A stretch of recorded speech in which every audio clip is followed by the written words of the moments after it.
আসসালামু আলাইকুম, প্রিহামস ব্লগে আপনাদের সবাইকে স্বাগতম। মেহমানদেরকে যদি পোলাও রোস্টি না খাওয়াই তাহলে আর কি খাওয়াইলাম, তাই না? তো সেইটারই আজকে আয়োজন চলছে। এখানে মুরগিটাকে খুব ভালোভাবে মশলা দিয়ে সব কিছু দিয়ে মেরিনেট করে রাখা হয়েছিল। তারপরে এখন এই তো এখানে মা ভেজে নিচ্ছে। আর আজকে মুরগিগুলাকে মানে খুব বেশি একদম ফ্রাই করব না, একটু হালকা হালকা করে ভাজা ভাজা করবে, নাহলে পরে ওইটা খেতে একটু শক্ত শক্ত লাগে। তো সবগুলো ভাজা হয়ে গেছে। এখানে বেশি করে পেঁয়াজ নিয়ে নেওয়া হয়েছে। এটাকে একদম বেরেস্তার মতো করে একদম লাল লাল করে কিছুক্ষণ ভেজে নিবে।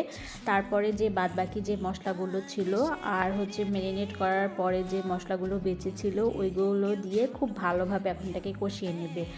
আর এখানে কষানো হয়ে গেছে। এখন যেগুলো ভেজে রেখেছিল যে মাংসগুলো সেগুলো এখন দিয়ে এটাকে আর কিছুক্ষণ মানে কষাবে। তারপরে হচ্ছে রোস্টের যে মশলাটা সেটা দিয়ে দিবে। আর রোস্টের মশলা দিয়ে হচ্ছে রোস্ট করলে সেটা করতে আসলে খুব বেশি প্যারা খেতে হয় না, খুব সহজেই হয়ে যায়। বাসায় লিকুইড দুধ ছিল না, তাই গুঁড়া দুধে একটু পানি দিয়ে ওইটাকে লিকুইড করে নিলাম। আর রোস্টের মধ্যে দুধ দিলে আসলে অন্যরকম একটা টেস্ট হয়।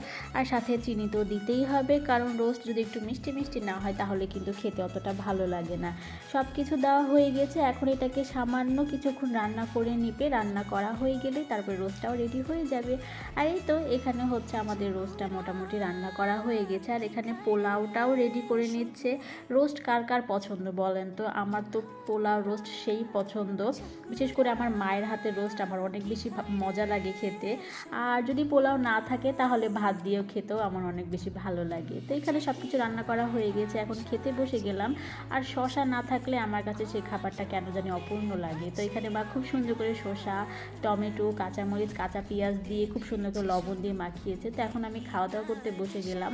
এটা খেতে যে কি ভীষণ মজা হয়েছিল আমি আপনাদেরকে কি বলবো। মানে ওর রোস্টটা খেতে আমার কাছে সেই রকমের মজা লাগছিল। তো এই যে এখন খাওয়া দাওয়া করে নিচ্ছি।